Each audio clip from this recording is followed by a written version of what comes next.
ఆలస్యం చేయకుండా పవన్ కళ్యాణ్ గారి మాటలు వినేద్దాము.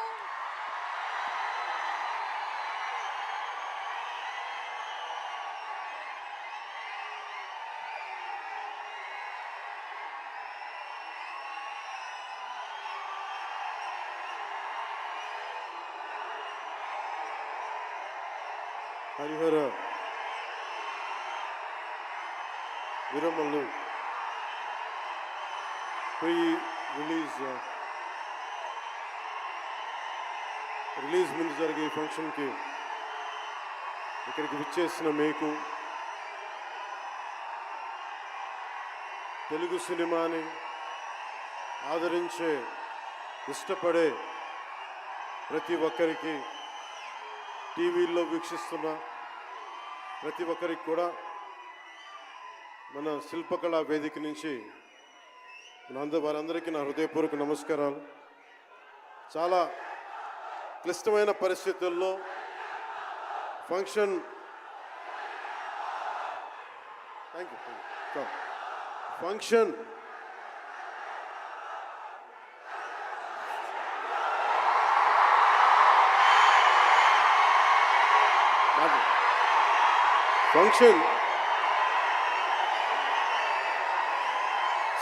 హైదరాబాద్ తెలంగాణలో హరిహర వీరమల్లు ఫంక్షన్ ఒక కనీసం లక్షలాది మంది మధ్య జరుపుకుందామని ప్లాన్ చేసిన వర్షాభావాలు ఇతరత్ర కారణాల వల్ల దాన్ని ముందుకు తీసుకెళ్ళలేక ఫంక్షన్ సైజ్ని మనం శిల్పకళా వేదికకి పరిమితం చేసినా కానీ ప్రతి ఒక్కరికి టీవీలో కూర్చొని మరింత సురక్షితంగా చూడాలని ఒక ఉద్దేశం. ఇలాంటి ఒక ఫంక్షన్ చేసుకోవాలంటే చాలా ఒత్తిళ్ళు ఉంటాయి. అలాంటి పరిస్థితుల్లో ముఖ్యంగా హైదరాబాద్ తెలంగాణలో పర్మిషన్ ఇచ్చిన, ఈ సభకి పర్మిషన్ ఇచ్చిన గౌరవ ముఖ్యమంత్రి శ్రీ అనుముల తెలంగాణ గౌరవ ముఖ్యమంత్రి శ్రీ అనుముల రేవంత్ రెడ్డి గారికి ప్రత్యేకించి నా ప్రత్యేక ధన్యవాదాలు, హృదయపూర్వక నమస్కారాలు. అలాగే డీజీపీ గారికి, శ్రీ జితేందర్ ఐపీఎస్ గారికి, అలాగే సైబరాబాద్ కమిషనర్ పోలీస్ శ్రీ అవినాష్ మోహంతి గారికి కూడా నా ప్రత్యేకమైన కృతజ్ఞతలు. ఇది పాపం చాలా బోనాల పండుగ సమయంలో ఒత్తిడి గురవకూడదు, తొక్కిసలాట జరగకూడదు. ఇలాంటి పరిస్థితుల్లో హరిహర వీరమల్లు ప్రీ రిలీజ్ ఈవెంట్కి పర్మిషన్ ఇచ్చిన తెలంగాణ ప్రభుత్వం గౌరవ ముఖ్యమంత్రి గారికి, డీజీపీ గారికి, సైబరాబాద్ కమిషనర్ గారికి మరోమారు ప్రత్యేకంగా ధన్యవాదాలు తెలుపుకుంటూ, ప్రతి ఒక్క రోడ్డు మీద ఉన్న ఇంతమంది మన అభిమాన జనం వస్తే వారందరికీ సహకరించిన, తొక్కిసలాట లేకుండా సహకరించిన పోలీస్ సోదరులందరికీ, ఇన్స్పెక్టర్స్కి, సర్కిల్ ఇన్స్పెక్టర్స్కి, డిఎస్పీస్కి, ప్రతి ఒక్కరికి అభిమానుల తరపున, హరిహర వీరమల్లు యూనిట్ తరపున నా ప్రత్యేక నమస్కారాలు, కృతజ్ఞతలు తెలియజేస్తాను.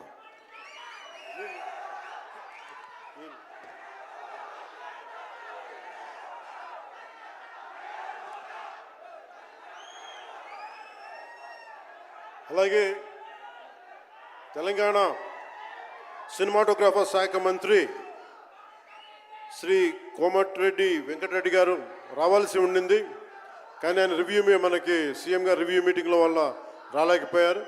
వారికి కూడా నా ప్రత్యేక కృతజ్ఞతలు.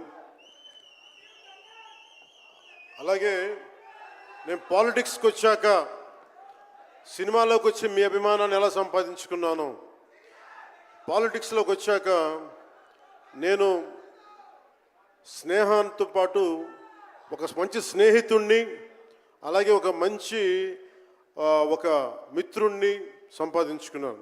అది శ్రీ ఈశ్వర్ ఖండ్రే గారు. And I found a great friend and a great brother in him. I am truly grateful to you, sir, from coming all the way from Karnataka, for making your time in your busy schedule, and I'm eternally grateful to you for making your presence felt here. Your blessings and your kind words and your good words are truly inspiring, and we will truly cherish this moment with you, sir. We are grateful to you. అలాగే కందుల దుర్గేష్ గారు గౌరవ పర్యాటక సాంస్కృతిక శాఖ మరి cinematograph శాఖ మార్చులు ఆంధ్రప్రదేశ్ ప్రభుత్వం. అలాగే ప్రత్యేకించి రఘురామకృష్ణరాజు గారు, మీకు తెలుసు కదా, ఆయన గురించి చెప్పక్కర్లేదు కదా. గౌరవ ఆంధ్రప్రదేశ్ శాసనసభ ఉపసభాపతి, ఆయన మాటని శాసనసభలో చూడాలి, చాలా ఆనందంగా ఉంటుంది ఆయనతోటి. వారికి కూడా నా ప్రత్యేకంగా ధన్యవాదాలు.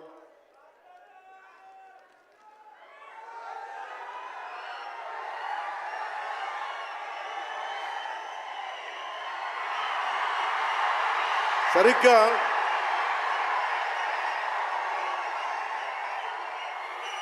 ఒక 2 సంవత్సరాల క్రితం భీమ్లా నాయక్ రిలీజ్ అయినప్పుడు,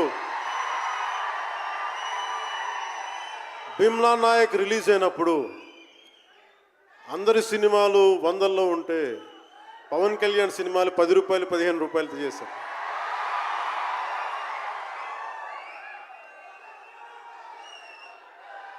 నేను ఒకటే చెప్పాను ఆ రోజున, మనల్ని ఎవడు ఆపేది.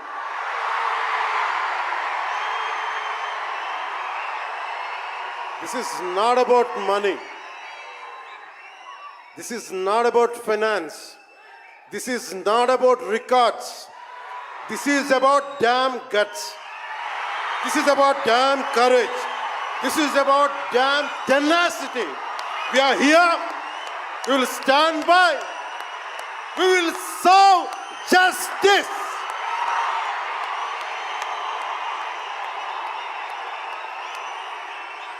పవన్ కళ్యాణ్ ఎప్పుడు రికార్డుల కోసం ప్రయత్నం చేయాల. Reluctant actor. మా బ్రహ్మానందం గారు చెప్పినట్టుగా నేనేం కోరుకోలే, నేను ఒక యాక్టర్ అవ్వాలని కోరుకోలే, సగటు మనిషిగా బతుకుదామన్న ఒక్క ఆలోచన తప్ప నాలో ఏం లేదు. అలాంటిది నేను పొద్దున ప్రెస్ మీట్లో రత్నం గారి గురించి మాట్లాడాను. ఇప్పుడు మీకోసమే మాట్లాడతాను, నా అభిమానుల కోసం. ఈరోజు నేను ఇక్కడ నిల్చున్నాను, పడి లేచాను, పడుతూనే ఉన్నాను, లేస్తూనే ఉన్నాను. దానికి కారణం ఒకరే, మీరే.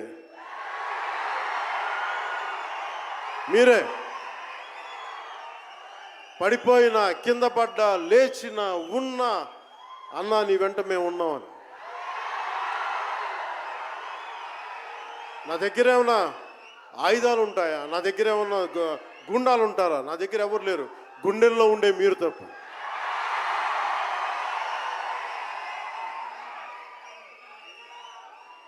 దాదాపు నేను 96లో నా మొదటి సినిమా అక్కడమ్మ ఇక్కడబ్బాయి. ఇది 2025 అంటే ఆల్మోస్ట్ 29 to 30 years. అంటే దాదాపు 29-30 సంవత్సరాలు నేను చిత్ర పరిశ్రమకు వచ్చి. ఎలా ఉంది అంటే నాకే తెలియదు, అలా కాలం అట్లా అయిపోయింది. కానీ కొంత వయసు పెరిగిందేమో కానీ గుండెల్లో చావు ఇంకా చావులకే బతికాం. ఇక్కడే సభలో సర్దార్ గబ్బర్ సింగ్ సినిమాకి మహబూబ్ నగర్ నుంచి వచ్చిన ఒక యువకుడి గురించి చెప్పాను, మన అభిమానులు ఒకటి గురించి చెప్పాను. అన్నా నువ్వేమి ఇవ్వదు, ఒక హిట్ ఇవ్వన్నా చాలని. ఆ రోజు నేను భగవంతుని కోరుకున్నాను, నా అభిమానుల కోసం, నా కోసం కాదు కానీ ఒక హిట్ ఉంటే బాగుంటుంది అని కోరుకున్నాను. అది హరీష్ శంకర్ గబ్బర్ సింగ్ వల్ల తిరిగి వచ్చింది. కానీ ఈ సినిమా చాలా డిఫికల్ట్ టైమ్స్లో చేశాను. ఇది సినిమాల మీద టెక్నీషియన్గా నేను ఉండి ఒక నిమిషం సినిమాలు కష్టంగా ఉండి, ఒక సినిమా చేయటం ఎంత కష్టమో, సినిమా చేయటం చాలా చాలా కష్టం.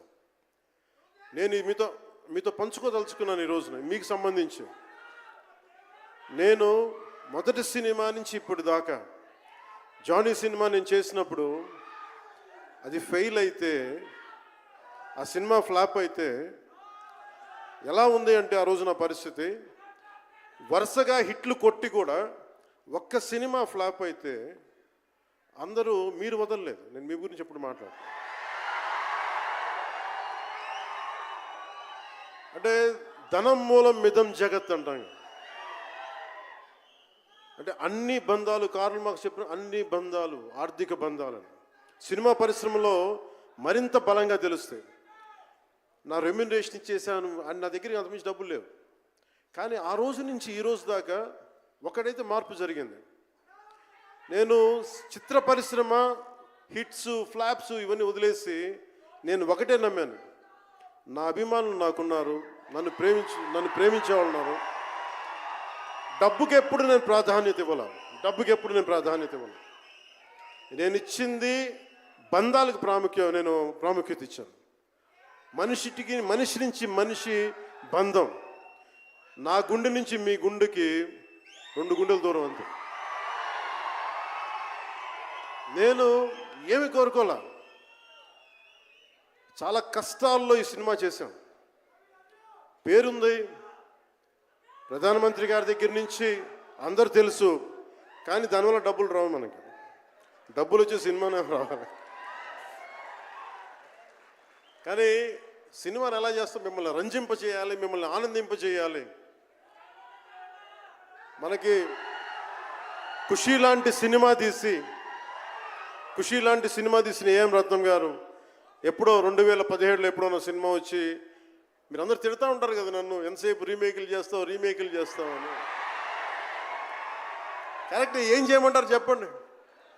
మనకెవరు పెద్ద పెద్ద దర్శకులు లేరు. మన కింద నుంచి వచ్చిన వాళ్ళం. మనకి ఒక్క నిమిషం.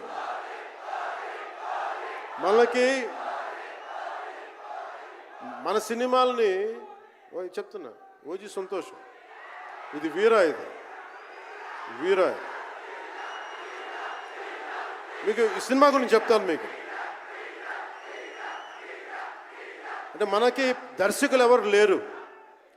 నన్ను అందరూ కూడా ఈ రీమేక్ చేస్తే వీడితో పని అయిపోతే డబ్బులు వస్తాయి, వీడికి రీమేక్ చేస్తే డబ్బులు వస్తాయి. మధ్యలో నేను చేసిన పాపం వల్ల ఒక ఫ్లాప్ తీసాను అంతే. ఆ ఫ్లాప్ తర్వాత నా గ్రిప్ రాలే మళ్ళీ ఫిల్మ్ ఇండస్ట్రీలో. మళ్ళీ నాకు నిలబడింది ఒక త్రివిక్రమ్ శ్రీనివాస్ నిలబడ్డాడు నా కోసం. ఆయన ఎవరో కూడా తెలియదు నాకు.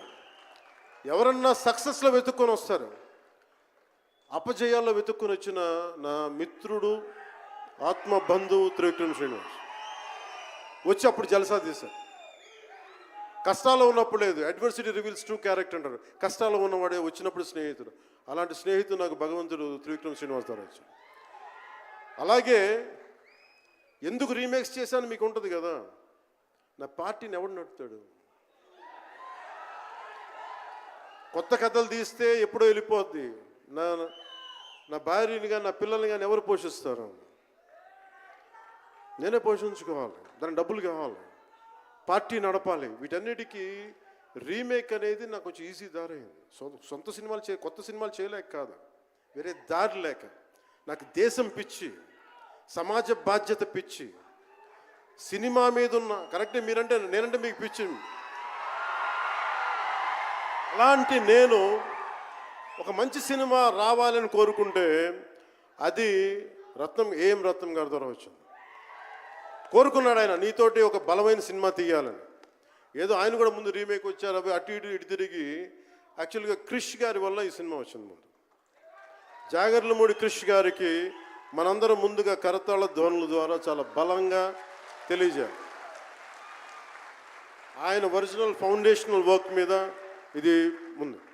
వ్యక్తిగత కారణాలు, కొన్ని ప్రొఫెషనల్ రీజన్స్ వల్ల మధ్యలో ఆయన వెళ్ళిపోవాల్సి వచ్చింది. ఈ సినిమాకి 2 కరోనా ఇది వచ్చినాయి, 2 కరోనా వేవ్స్ కొట్టినాయి. దాని మధ్యలో నలిగిపోయింది సినిమా. అలాంటి సమయంలో ఒక ఆస్కర్ విన్నర్ ఎక్కడో మనం ఆంధ్రప్రదేశ్లో చిన్న బడ్జెట్లో సినిమా తీస్తే మన బడ్జెట్స్ ఎంత ఉంటాయి? 10 కోట్లు, 15. అలాంటి సినిమాల నుంచి సంగీత దర్శకత్వం వహించి మనం పెట్టే నాటు నాటు నాటు అనే పాట ప్రపంచమంతా ఉర్రూతో లూగిస్తుంది అనేది తెలియజేశారు కీరవాణి గారు. అలాంటి కీరవాణి గారు నేను ఈ సినిమాని ఎన్నిసార్లు చేసే పరిస్థితుల్లో నిజంగా ప్రతిసారి నాకు నిరుత్సాహం ఉండేది. నాకేదో నాకు తెలుస్తూ ఉంటుంది కదా, నిస్పృహ వచ్చినప్పుడల్లా ఆయన ఏదో ఒక ట్రైలర్ రిలీజ్ అయ్యేది, ఆయన మ్యూజిక్ చూస్తే మళ్ళీ ఒక ఉత్సాహం వచ్చేది, ఒక ప్రాణవాయువు నింపేది. సార్, ఈ సినిమాకి ఈ రోజున ఇంత బలంగా ఆత్మవిశ్వాసంతో ఉన్నామంటే you are the hero sir. You are the true hero sir for us. Without Keeravaniji's music this is not Harihara Veeramallu. ఈరోజు హరిహర వీరమల్ బలంగా ఉంది అంటే it's only the dedication and the kind of effort he has put into the film is truly commendable and truly admirable, sir. We are truly grateful to you, sir. మధ్యలో వారి నాన్నగారిని కోల్పోయి ఆ సమయంలో కూడా మనస్ఫూర్తిగా ఆయనకి ఆ బ్యాక్గ్రౌండ్ స్కోర్ ఇచ్చినందుకు, సొంత తండ్రిని కోల్పోయి కూడా ఇచ్చినందుకు మరోమారు వారికి ప్రత్యేకంగా కీరవాణి గారి టీంకి, కీరవాణి గారి గాయకులకి, వారి రికార్డింగ్ టీంకి, వారి ఇంజనీరింగ్ డిపార్ట్మెంట్కి, ప్రతి ఒక్కరికి నా హృదయపూర్వక ధన్యవాదాలు.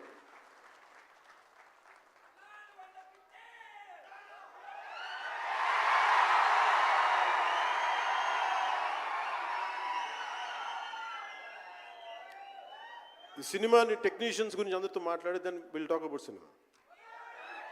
జ్యోతి కృష్ణ నాకు ఖుషీ టైం నుంచి లండన్లో చదువుకొని వచ్చాడు, film making course as a director. ఆయన సినిమాని చాలా బాగా హ్యాండిల్ చేశారు. ఎలా ఈ పరిస్థితులు ఎవరు చేయగలరు అనుకుంటా ఆయన స్టెప్ ఇన్ అయ్యి ఒక తండ్రికున్న విజన్కి కొడుకు సారథ్యం వహించి తండ్రి కొడుకుల తాలూకు ఇది ఎఫర్ట్ ఈ సినిమా ఇది. సో మనస్ఫూర్తిగా జ్యోతికృష్ణ గారికి, రత్నం గారికి మరోమారు నా ధన్యవాదాలు చెప్తా ఉన్నాను. అలాగే ఈ సినిమాని ప్రారంభించినప్పుడు జ్ఞానశేఖర్ గారి కెమెరామెన్, ఆయనకి నా మనస్ఫూర్తిగా కృతజ్ఞతలు. అసలు ఈ సినిమాని ఇంత రికార్డ్ బ్రేకింగ్ స్థాయిలో మీ అందరికీ తెలుసు కదా, మీరు అంతసేపు ఓజీ అంటారు. నా సినిమానే ఓజీ బయట వాళ్ళ సినిమా కాదు కదా, మన సినిమానే కదా. కానీ హరిహర వీరమల్లుకి ప్రాణం పెట్టిన ఇంకొక వ్యక్తి ఉన్నారు, ఆయన మనోజ్ పరమహంస. అంటే నాకు టైము నేను రోజు చెప్పాను 2 గంటలు ఇస్తానని చెప్పాను. నేను అడ్మినిస్ట్రేటివ్ నా దగ్గర ఉంది, ఈశ్వర్ ఖండ్రే గారిలాగా నేను కూడా ఫారెస్ట్ మినిస్టర్, దాంతోపాటు పంచాయతీ రాజ్ ఉంది. వీటన్నిటి మధ్యలో నేను ఇవ్వగలిగేది 7 నుంచి 9 2 గంటలు ఇస్తాను, మీకు ఏం చేస్తుంటారో చేసుకోండి. వారానికి 5 రోజులు ఇచ్చాను.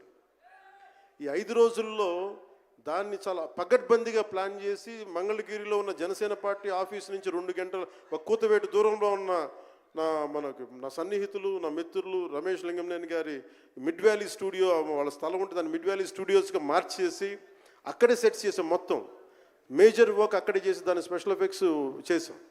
ఇలాంటివన్నీ సహకరించినందుకు, చేయగలిగిన సత్తా ఉన్న మనోజ్ పరమహంస గారికి మనస్ఫూర్తిగా నా ధన్యవాదాలు. అలాగే ఎగ్జిక్యూటివ్ ప్రొడ్యూసర్ దయాకర్ రావు గారికి, అలాగే ఆర్ట్ డైరెక్షన్కి చేసిన తోట తరుణి గారికి, అలాగే పాపం నేను పొద్దున కూడా చెప్పాను, ఈ సినిమాకి ఎవరన్నా సరే ఎంతమంది క్యాస్టింగ్ ఉన్నారు ఈ రోజున. విచిత్రంగా నేను, నిధి అగర్వాల్ తప్ప ఇంకెవరు లేరు. మన భరణి గారు, రఘు గారు, చాలా మేజర్ క్యాస్టింగ్ ఉంటే ఎవరు లేరు. దానికి ఈ సినిమాని ఇన్ని రోజుల దాకా, గత నెల రోజుల నుంచి ఒంటి చేత్తోటి జనం మధ్యలో ఉండేలాగా నిధి అగర్వాల్ గారికి మనస్ఫూర్తిగా నేను ఆవిడని చూసి సిగ్గు తెచ్చుకొని నేను కూడా ఈ రోజున మాట్లాడాను. అంటే నువ్వు ఎంత ఉప ముఖ్యమంత్రి అయినా, అంటే ఢిల్లీకి రాజైనా తల్లి కొడుకేలాగా నువ్వు ఎంత ఉప ముఖ్యమంత్రి అయినా, నువ్వు ఈ సినిమాకి హీరో అని చెప్పుకొని నేను ఆవిడని చూసి సిగ్గు తెచ్చుకొని నేను కూడా మీడియా ఇంటరాక్షన్ చేశాను. రేపు కూడా చేయబోతున్నా, ఎల్లుండి కూడా చేయబోతున్నా. అలాగే నాకు బాబీ డియోల్ గారు, నేను చిరంజీవి గారు షూటింగ్స్ ఉన్నప్పుడు మన ధర్మేంద్ర గారితో చూసేవాడిని ఊటీలో. అలాంటి Bobby Deol acted as Aurangzeb, tyrant ruler. అలాంటి brilliant performance by Bobby Deol. I truly grateful to Bobby Deol for accepting this role. అలాగే తోట తరణి గారికి మనస్ఫూర్తిగా నా ధన్యవాదాలు. జే మీడియా వారి సంస్థ అధిపతులకు కూడా నా హృదయపూర్వక ధన్యవాదాలు. ముఖ్యంగా రేట్స్ ఇచ్చి 2 సంవత్సరాల క్రితం భీమ్లా నాయక్ రిలీజ్ అయినప్పుడు 10-15 రూపాయల టికెట్తో వచ్చినప్పుడు నేనేమన్నా కానీ మీ కోరిక మేరకు ఈరోజు టికెట్ రేట్స్ పెరిగి ప్రభుత్వం మనదొచ్చి మన సినిమా ఇప్పుడు రిలీజ్ అవుతుంది. ఆ రోజు మీరు పంతం కొద్ది చూశారు. ఈరోజు ఆ రోజు పెట్టిన ఎఫర్ట్కి ఇది బయటకు వచ్చింది. ఇది దాని తాలూకు సత్తా మీరు చూస్తారు ఈరోజు. Okay, now will come back to the story of Harihara Veeramallu. Harihara Veeramallu ఇది నాకు చాలా ఇష్టమైన సబ్జెక్ట్. ఇది మనందరం చరిత్రలో చదువుకుంటాం. భారతదేశం ఎవరి మీద దాడి చేయలే, భారతదేశం ఎవరి మీద కూర్చొని ఆక్రమణం చేయలే. ఈ దేశాన్ని అందరూ ఆక్రమించుకున్నారు. మనం చదువుకున్న టెక్స్ట్ బుక్స్లో కానీ స్కూల్ బుక్స్లో కానీ ఎంతసేపు మొఘల్ తాలూకు గొప్పతనాన్ని చెప్పారు తప్ప మొఘల్ తాలూకు అరాచకాన్ని చెప్పలేదు ఎవరు. Akbar is great, Shahjahan is great, Aurangzeb is great అంటారు కానీ what they had done. Vijayanagara empire గురించి మాట్లాడాల. ఇంతమంది కింగ్స్ ఉన్నారు, ఎవరి గురించి మాట్లాడాల. We always heard about Mughals' greatness, but what Aurangzeb has done to our country, సొంత తమ్ముడిని చంపేసి దారా సిక్కుని చంపి షాజహాన్ని జైల్లో పెట్టి నువ్వు హిందువుగా బతకాలి అంటే నువ్వు ట్యాక్స్ కట్టాలి. Can you imagine? For being a Hindu you have to pay tax as a Hindu, just to accept, to practice. ఇలాంటి సమయంలో ఒక ఛత్రపతి శివాజీ మహారాజ్ లాంటి వాడు గుండెల్లో శౌర్యాన్ని నింపాడు. మనకి తమిళనాడు దురాక్రమణ గురైతే all the way from Maharashtra he came back and supported, stood by people. ఇలాంటి నేపథ్యంలో హరిహర వీరమల్లు ఒక ఫిక్షస్ క్యారెక్టర్, ఒక కల్పిత పాత్ర. అలాంటి పాత్రలో సగటు మనిషి ఏమి చేసి ఉండొచ్చు? ఎంతసేపు మనం కోహినూర్ ఎక్కడి నుంచి వచ్చింది? కోహినూర్ ఒకప్పుడు ఉమ్మడి రాజధాని కదా ఇదంతా, మనందరికీ ఉమ్మడి దేశం కదా ఇదంతా, తెలంగాణ నుంచి కృష్ణానది తీరం వరకు టిల్ విజయవాడ. ఆ కృష్ణానది తీరం దగ్గర ఇప్పుడు విజయవాడలో ఉన్న కొల్లూరు దగ్గర వజ్రపు గనులు ఉంటే అక్కడ దొరికిన వజ్రం అది. ఆ వజ్రం ఎక్కడి దాకా వెళ్ళింది? అది మన నిజాం నవాబ్ దగ్గరికి వచ్చింది. నిజాం నవాబ్ దగ్గర నుంచి ఆ మొఘల్కి వెళ్ళింది. రకరకాల ఫైనల్గా ఈ రోజున కోహినూర్ యూకే లండన్లో ఉంది, లండన్ మ్యూజియంలో ఉంది. సో దాన్ని దృష్టిలో పెట్టుకొని నాకు కృషి గారు కథ చెప్పినప్పుడు ఇంట్రెస్టింగ్ అనిపించింది. Then we did the story, then cinema చేశాం. ఈ సినిమా మేకింగ్ ప్రాసెస్లో చాలా నలిగాం. ఇలాంటివన్నీ నలిగిన తర్వాత ఒకటే ఏంటంటే ఈ సినిమాలో ఇది ఎన్ని రికార్డులు చేస్తా నేను చెప్పలేను, ఎందుకంటే ఎంత కలెక్షన్ చేస్తానో నేను చెప్పలేను. ఎందుకంటే నేను ఎప్పుడు కూడా ఈ రోజుకి చెప్తున్నాను, we did our best efforts better. అంటే మీరు అంటారు కదా, మీకోసం కొంచెం కాలు కూడా కదిల్చాను డ్యాన్సుల కోసం.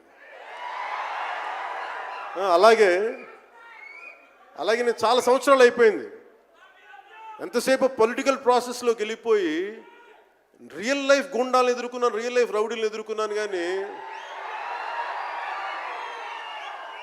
సినిమాటిక్గా చెయ్యాలి అంటే ఎగిరి కొట్టడాలు ఇవన్నీ చేయడానికి నేను మళ్ళీ మార్షల్ ఆర్ట్స్ నేను చిన్నప్పుడు 20s ఉన్నప్పుడు ఎలా చేయాలో మళ్ళీ ఒక 1 month 2 months మళ్ళీ బ్రషప్ చేసి ఒక ఎస్క్రీమా కానీ జీత్ కండో కానీ అలాగే ఇషున్రియు కరాటే కానీ తర్వాత నేను నేర్చుకున్న మ్యాక్సిమం ఊషు కానీ ఎనీ సెల్ఫ్ డిఫెన్స్ టెక్నిక్స్ అన్నీ కూడా క్రోడీకరించి ఒక క్రమబద్ధీకరించి ఈ 18-minute క్లైమాక్స్ పార్ట్ నేను కొరియోగ్రాఫ్ చేశాను. దీన్ని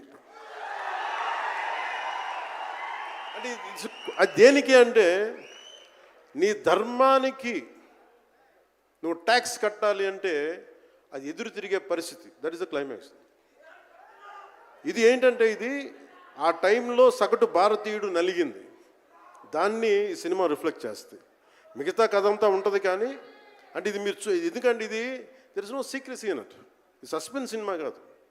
బట్ వాట్ యూ హ్యావ్ మీరు సినిమా లోపలికి వెళ్ళినప్పుడు మీరు ఏమి చూడబోతున్నారు, ఏమి ఆశించబోతున్నారు అని చెప్పడానికి ఇదంతా చెప్తున్నాను.